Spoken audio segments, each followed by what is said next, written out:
Блин, там прям пламя. Саламатсыздар, біздер ауыл берекен ішіндеміз ғой. Қалайсың Беруса? Здрасте.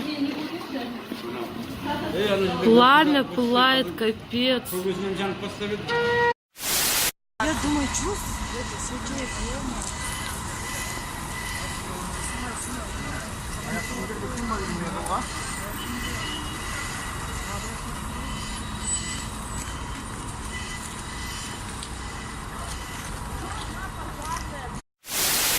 Тебя возьму, да.